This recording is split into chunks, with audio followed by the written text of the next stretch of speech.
right, we're live. Chris, can you hear me? Take it away. Hey, yeah, I hear you, Andy. All How's it right. going? All right, we're running. Still setting some things up and making sure that I'm not hearing all kinds of double feedback and everything. So, hey, here we are on December 9th, 2020, and it's the Dev Talk Show. We got Yeah, Andy it sounds Schwam good. here, and I'm Chris Gomez. And we're getting closer to the holidays and things like maybe holiday break for some of the school kids. So. Well, I know Andy's checking on yeah, maybe how the talk is going there. I'm actually not hearing Andy at this you're point. not hearing me? Okay. Figured that out. That's probably on my end. Probably on my end. Okay. He says it's on his end. Hopefully you can hear me. I'm, I heard myself on the stream, so I think I'm there. Yep, I'm on the stream. So maybe wait, I know what that could be. Hang on. Could still be on my side. So this is a last minute audio from HP. Chris should just start talking. If you can hear me, Chris, just start talking. yeah, I'm just making sure. I'm getting a ton of feedback that I do not think is from you, but I think I've got it licked now. As Can long you as hear I me, hear though? you. Yeah, I do. Oh, okay, so it's not on my side. All right. Nope, nope. So I was things are a pretty little sure it wasn't. things are a little crazy here right now because we had some technical issues and we started the stream sort of like with a rush, and I put my rig together, and if you notice that there's only two of us in the boxes tonight, right? Yep. Um, Yep. I'm gonna see. What's the matter, Chris? We might hear from Rich in a little bit. Yeah. We'll see. It did not Exactly. update there. So it did.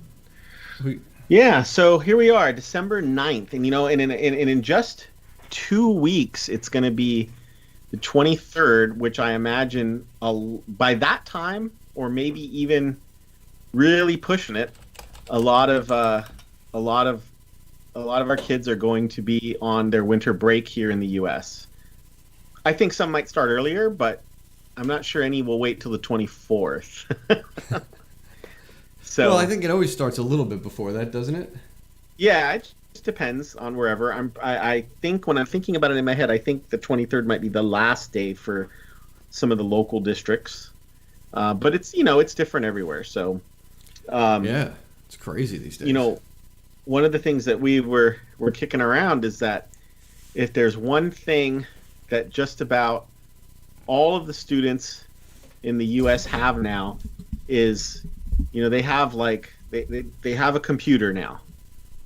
I suppose maybe not everyone, purchased computers quickly. Some might have purchased tablets, right? Mm-hmm. In order to facilitate some kind of remote learning. And in working up some ideas for the show tonight, I think a lot of folks, if you're a longtime viewer, either on the YouTube channel or on our live streams, you'll know that one thing that I work on quite a bit is, can you do all your development in the web browser? Oh, you love that, don't you?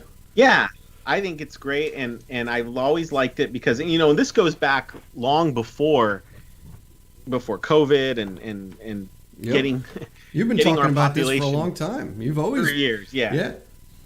Yeah, and I've always looked for free methods for kids and families to get into coding. In the past, it used to be game development because I always thought, hey, there's a lot of kids who play video games. I know it's not every kid's passion, but a lot of them. And what better pitch to them to say, make your own video game? So Yeah, every kid wants to do that, right? yeah, so Andy probably remembers that I used to do a lot of talks on video game development, and my requirement was always, I've always been very hard-nosed about this, is to start, it has to be free. And I think it's not because I think parents aren't willing to pay for something. I think it's that parents want to make sure that they don't buy into something that their kids are going to use for a couple of days and then put aside, and that's the end of it. Mm-hmm. I think there's a threshold that most parents have, that because we, experienced parents out there, right? You get them that Christmas gift they've been begging for, and before the new year rings in, you realize, boy, they seem tired of it, and then you never see it again. Oh yeah. Oh yeah. That's like and that classic. yeah, goes for birthdays or Christmas, any holiday, whatever. It doesn't matter what you celebrate. I think that's just something that can happen. So I've always been passionate about that, and I think we're getting closer and closer and closer to the day when you actually can fire things up in your browser. And maybe now that we know a lot of school kids have, they've got laptops, and can we get them started doing some development? Yeah, we can. I mean, like, I think we know the answer to this. Like, we can do it. Even if we can't do it exactly the way we would like, right? There's a lot that we can do now. And right. And we're like dangerously close to being able to do everything that we would like to do, I think, right? Yeah. So what I thought I would do is maybe we give a quick tour. We can get some feedback from people in the chat, or if you're watching in the future on YouTube, you can comment and let us know what you think. Yeah. And if you've never seen some of these IDEs before, then that's great. We can take a look at them and kind of talk about what this path would be here. And I think it's interesting if you tell the story about why you're doing this and what your needs are. Let's bring everybody into the thing and really talk about the use cases and stuff like that, I think, if you don't mind. Because I think it's interesting. I think it's an interesting story to think about, that kind of thing, right? I think it's cool. So tell me when you want. I will share your screen. Let me. I think you're still getting set up. I just want to bring up the website that I think is a good place to start here. Okay. In fact, here we go. So here it is. All right. So wait. Let me bring up your screen. Whenever you're ready. Yep. Yeah. Yep. Let's do this. That should bring you up. You should be there. And yep. Go ahead. Yep. Yeah. So I don't know. Do you pick up featured chat? I think we're going to find out, right? Yes. Featured chat should work. I see it up there now. Yeah, and so there's more to this than just talking about kids, and we'll come back, but I want to make sure we get this out there. We'll come back to what Mike J. Shea is saying here: a professional use case to not spend a week setting up your laptop to run your first line of code, right? Like, no kidding. Yeah. No kidding. So that's a little bit kind of more towards the end, although I think it's along the same lines. There's a nonprofit named We Connect the Dots that I was fortunate enough to meet up with. Looks like it's about 5 years ago now, because it says right here on the site, this is the 6th year of the Codathon, and I've been working with them since year number 1. And so this Codathon, it's for junior high and high school students. You have to be 13 years old to participate. 13 years old by January 1st. And previously, this Codathon was something where you went on site with a group of kids. So there were sites around the country. On site? What does that mean? That's right. A thing? Well, right. We had things have to change, right? And you might have anywhere from 25 more kids at a location. And we have a local school district. We're from the southeast Pennsylvania region, and there is a school district, the William Penn School District, that has participated in every one of these. So 5 years in a row, and that's where I went. I went and mentored there. That's cool. And things have changed a little bit, because 5 years ago it wasn't so easy to we actually had students with real devices. That's not the term I mean. They had PCs and Macs. So Windows PCs, Mac PCs. The reason why was because just to do even the basics, we needed something more than just the browser. They used Visual Studio Code. It didn't have to be Visual Studio Code. That wasn't the important thing. The important thing is they could build their first websites using HTML, CSS, JavaScript, and this was a 48-hour stay over event. You slept there. You woke up in the morning. They usually have like a logo exercise. Wow. Yeah, it was a sleepover weekend. That's so cool. Like, did people sleep or did they stay up all night coding? Or well, there was an issue, right? Or just just having fun, because trying to get the students to sleep so they wouldn't be exhausted. Starts Friday night. They have to be finished Sunday, like around 1 or 2 p.m. And then there's each site had their own judging and their own prizes. There were years that game consoles were given away. There were years that Arduino kits were given away. It just depends on what kind of sponsors they could get and what they could procure, really. Yeah, that makes sense. So again, since you only have 48 hours, and you wanted the students by the end of the weekend to have a website that addressed some kind of social global problem, a problem important to them. We didn't pick these problems. The prompt was the student should pick something important to them and then build a website solution around it. You don't have a whole lot of time to instruct, especially if they're going to get all this other research done. So it's been kept pretty simple. People ask me a lot, like, why don't you teach them, like, why don't you learn this framework or that framework? And it's like, well, we're really only going to teach them for about 4 to 6 hours, and then we've got to let them start working. Otherwise, they're going out of time. I'm not hearing you, Andy. I know you're hearing me. Why am I not hearing you?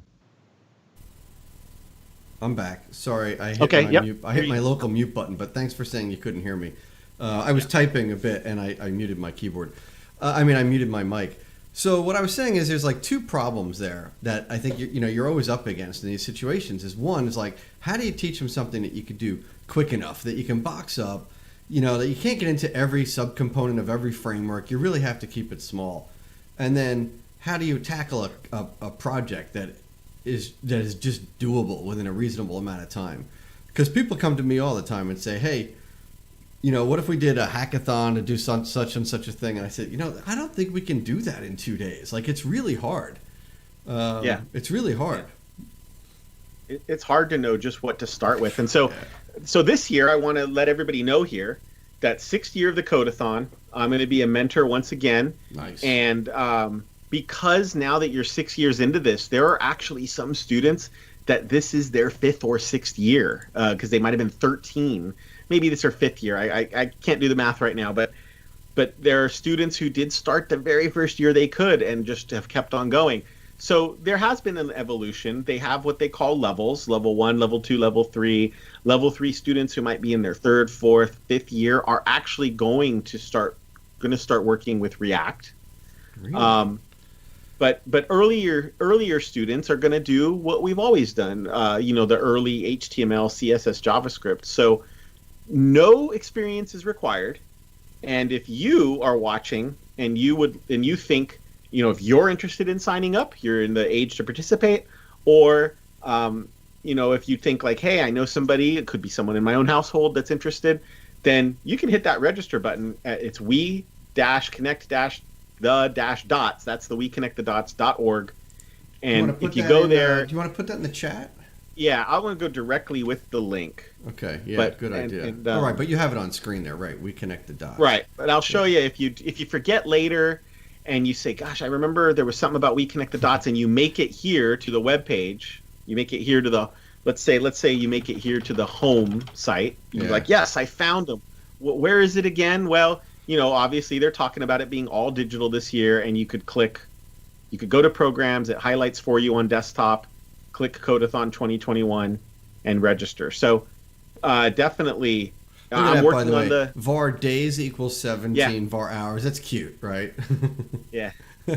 So I'm working on the level 1 curriculum, and that's what I'm gonna mentor and teach. There's going to be some what they're doing a little different this year is, instead of trying to teach on that weekend, there's actually going to be seminars throughout the month of January that students can attend. 2 hours seminars. I'm going to do a few of them, and the idea is trying to help them be up to speed a little bit earlier maybe try to Oh, raise the yeah. bar. Because if they What take they some of those lessons and then maybe they play around with a little bit at home on their own, when they come in, I would think you'd be more like if they did 4 hours of lessons in advance, you'd be more than 4 hours ahead, right? Just because of like all the logistics and just their little bit of learning, a little bit of background that they'll be like ready to go. Yeah, right. And so, the question is well, where here? Let me bring up a new browser that isn't signed in because you get a different experience if you're already signed in. So the question is well, if I'm learning these basic HTML, CSS, JavaScript, then like where can I start? And there are many places to start. I don't intend to say that this is the only site out there. It just happens to be the one that I know of and have built the curriculum around, and it's codesandbox.io. When you come to it not being signed in, you get this kind of nice welcome, Mm-hmm.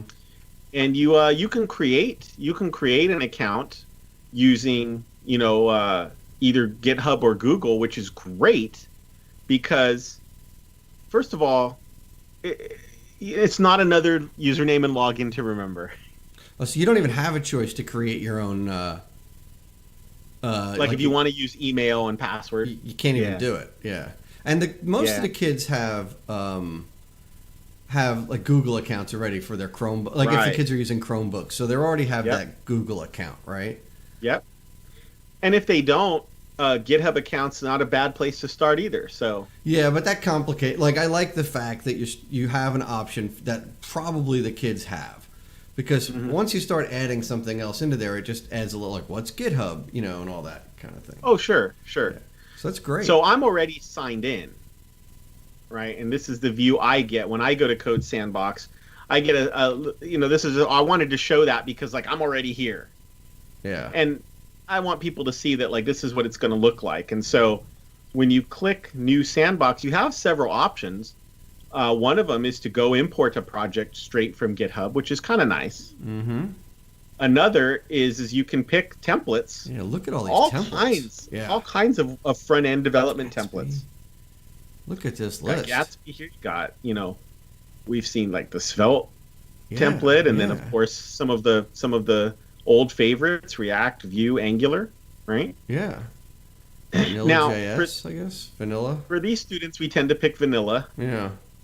and what vanilla does is really just set you up with this interface here that we can kind of get rid of most of this. But the one thing that Code Sandbox is based under the hood on Node, so they do set up this package.json, which it makes Code Sandbox go, but you can ignore it for the whole weekend. Right. And you can start working here with a pretty good, not a halfway bad starter. And so, because if you're just going to write some basic JavaScript, you've got your index.js file above it. I see that there, right? And it's already been imported into this page or referenced in this page, right, with the script tag. So Yep. you can just start, like, I like this, that there's, and then you probably start off by explaining. Do you go, okay, well, here's what you get, but do you explain the HTML in the head, or do you just go right into the body and then come back to that, like, later? Yeah. So let me see. What I want to show is to answer your question is this editor is that Visual Studio Code editor. Remember Monaco? Oh, yeah. And the reason we know it is going to look really familiar because Emmet is built in. So one way that I actually do tend to start with the kids is say, hey, I don't want you to memorize the basic structure of a web page. Just remember that with Emmet, one exclamation mark, and here it is again. Wow. And the idea here is so that maybe we can sort of zoom past this without digging into the weeds of it and get things up on screen quickly, promoting engagement over, oh, go learn what HTML and doc type, like who cares? Yeah, but Right you could now. also, what I was Just right wondering now. is, you could just come back to that, right? Like, Yes. this is important, kids, but it's not the most exciting part. Let's just get Yep. into making something, right? And hook them. And Hook usually them. what You we need the start hook. with is Hello we world. say, let's go to the body and type hello world, and it automatically, I know this, I'm going to try to zoom in a little bit because Yeah, I was thinking. Thank you. it's for gonna make it look a little squished, but this should help with our our stream viewers Uh-huh. that as I work on the left side, as I pause, it automatically refreshes on the right. Mm-hmm. So there is, and this is a real site. If I grab this Oh, look URL, at I mean, that. obviously Really? it's a real site. There's some VM out on the web right now spun up for me, Oh, wait right? a second now. Now That's I didn't cool. save this. I didn't save this. So let's go back. It's like, well, wait, why is it different? Okay, so there's the little not Yeah. saved It looks a bullet. lot like VS Code, like Save you it. said. Yeah. And now let's head out to the sandbox and refresh it.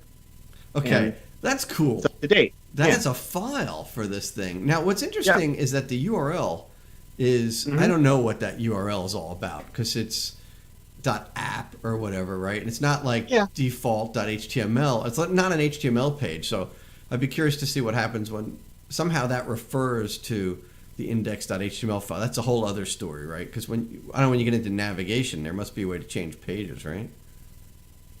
In here, I think technically you could, but the way that we usually go about it is now you start teaching about tags Yeah. and saying and the approach that I've liked to use is to say, hey everybody, we're going to make our first web page, and I want it to be a page about something you enjoy. Mm-hmm. I don't care if it's your favorite artist. I don't care if it's a book you love, a class you love, your family, a vacation that you loved. Mine is going to be my web page about hockey, and I want them all to learn that in H1 tag, we're going to learn first about tags, and that this is a tag that you open and close, and it creates that heading. Yeah. So it's telling the browser this content is important. It's the headline for the page. Yeah. And then and I'm not since a lot of the folks watching the show know some of this stuff is what we eventually get to is I want them to see that this formatting for now is coming from what you choose for whether you're saying that this is a heading Right. of some kind, or are you saying is there some text here, and you might say things like I want everybody write an intro paragraph, and you give them some time to do this, Yeah. I thought you were playing since you were 2. Then they changed it to 20, so I was impressed for a minute. and the important thing is that really let them be creative. There's no wrong answer. I just want you to write a paragraph, and I want you to write H1. I want you to write H2. And so like you're starting to introduce tags, and then you're saying to them things like, okay, well, I want you to list out the things that you need. Mm-hmm. And I'll tell them this stands for unordered list. Let's not worry about what unordered list means right now. An unordered list just means that I can start making these list items, these LIs, and watch what the browser does. It starts making a list for me. This is great. I don't have to, I can just say, I can just start, as long as I put each of these things in an LI, they're different list items. And this is kind of how we go for the first 30 minutes or so, is just getting them to write down HTML content. Yeah, do me a favor. Refresh my memory. What age are these kids? Between, they could be as young as 13 Right. and up to 18, so junior high and high school Okay, generally. 13. So I guess one of the things I was wondering is, we don't think about some of these things. When we teach the younger kids some of these things, you realize as you get into this that they can't type fast enough to keep up. But at 13, they can probably move along pretty well on the keyboard, right? So that's pretty good, It's okay.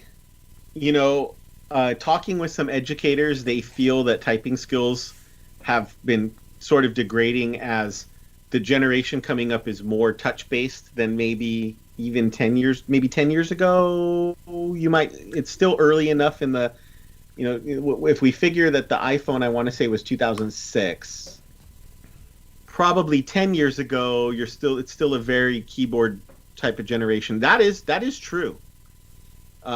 Even things that we take for granted is telling them where to find the greater than less than signs and how It's funny, shift, right? Yeah, it's funny. They It's just don't not- know that stuff. Well, they're starting not a to, total- though. Because Yeah. they use a lot of this stuff. Like even in math, they use. My daughter uses greater than less than because they have to type on the screen now so much stuff. So I would think that the kids are better off today at typing than they were last year today because of social distance. I mean, because of virtual school. Right. And Right. they're forced to type a lot more. So that might be to your benefit. But I don't want to sidetrack you onto that whole topic. No.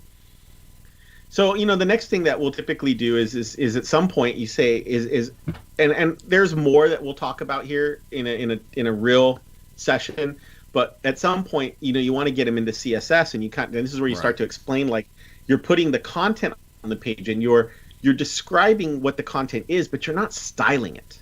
You're not picking colors and fonts. And so that's where, for the life of me, I never remember this exact CSS syntax. So here's where I'm trying to encourage them.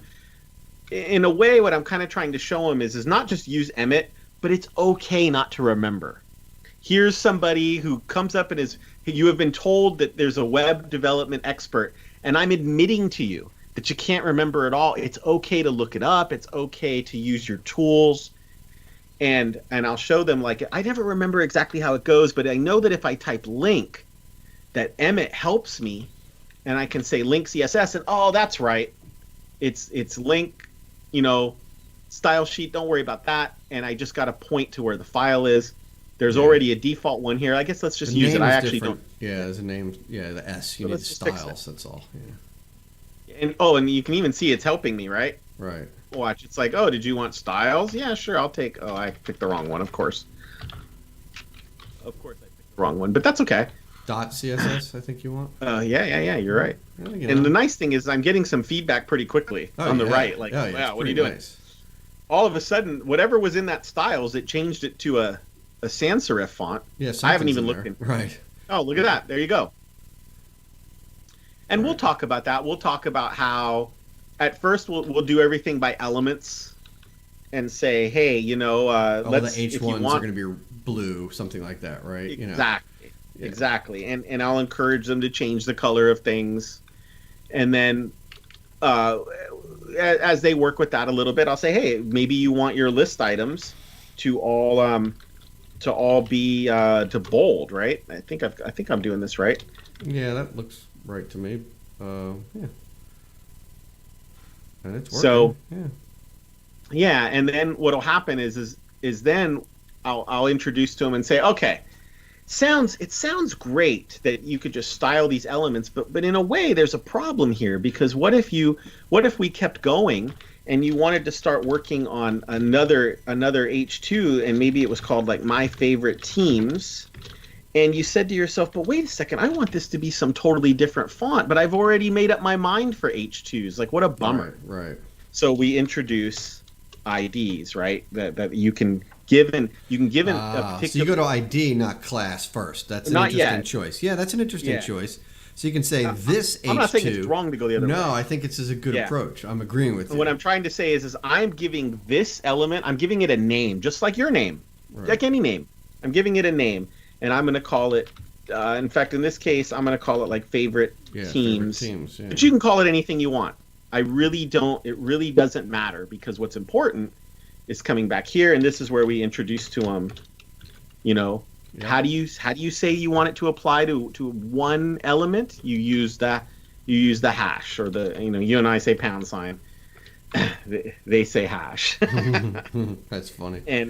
And maybe I want this to be. Is it not italic? I thought it was. That's not font. That's font style, I believe. Nice. Oh yeah, Shwami got it. That. Yeah. That's right. Nice for the pair programming to work out there. So yeah, that's right. And then you're right. That's the very next thing that happens is then we say, well, man, if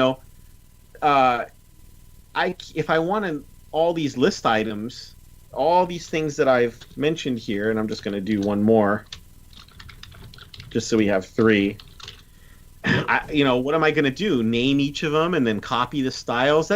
That's not only is that not a lot of work, it means it would be really hard to change later. So that's why we have the concept of a class. Yeah. So if you're in the class, just like we're all in a class here, we're in this class. If you're in the class, then things, items needed or something. Doesn't matter. If you're in this class, then we can also go style it. And this is basically how I tend to start things off, and it's worked pretty well for a couple of years. And nice thing is, I feel like this sort of brings home, if you don't put anything here, it's the element. And I know this is really simplifying it. If you put a hashtag here, it's the ID. And what's nice, you get a little bit of help here too. It even tells you what it's going to cover. It's going to cover body. This is going to cover if the element ID is favorite teams. Yeah. And then what did I call it? I said items needed. And this time we'll just say that if it's this, then the color. And you know what I love doing here is saying, okay, what have you got for me? What have you got for me? Coral sounds good. I don't even know, but we'll go with that one. It's a good choice. And that's kind of how I start things off. And what's nice about this is, since this is a static site through and through, if we publish this to GitHub Pages renders it. Yeah, well, so before you do that, let me go back to a question. I had a couple questions. So the first thing is, you showed me that there's this URL that is a live URL that you can go to. But that URL, I'm guessing, now that I thought of it a little further, does that stick around after you close this session? No. Right. No. So you don't really have access to that URL. Because we know this, right? We've talked about this before. Every kid that goes through these sessions, these workshops, with whatever you're doing, they want to see this thing later, right? It's great that they can see it now. They want to go I want to go home and show my friends this thing I made, or I want to show my dad this thing I made, right? Yep. And we've always struggled, with, well, how do we deal with letting them keep this thing around for them to see it, right? Yep. So it sounds like you're talking about that part of it right now, which is a really substantial thing, I think. Yep. I agree, and to me, from day one of these codathons, I'm always thinking about, that's always been important to me, is that this has to get published somewhere permanent-ish. Mm-hmm. I'm not saying that go get a domain name and kind of create some litter there. I'm not saying that. Right. But, you have a GitHub account now. So I will tell you, which we talked about a little bit earlier, is in this codathon, we do create GitHub accounts. And the reason is because then, and there's more than one way to do this, but I actually can, in Code Sandbox, I can say, let's create a new repository, and it already knows who I am. Whoa, so I'm going to, I think this may already be taken, but we're going to find out. And when they get into their teams, one thing that we're not, I thought maybe, put a one I thought it might work, thought it might not work. End. My first web page 1. Well, I'm not sure that was the whole complaint, but maybe. Maybe you're right. I might actually already have that. Maybe that was the complaint. Yeah. No commit. Oh, you know what? It's because I haven't. I think. Yeah. So now you get into you have to explain to these kids what a commit is and stuff, and that's the thing that I would be a little nervous about. So we usually go the other direction, and that's the funny thing is that we make a template on GitHub. And we have them pull in the template. And the reason why is because it kind of makes the pushback a little bit easier.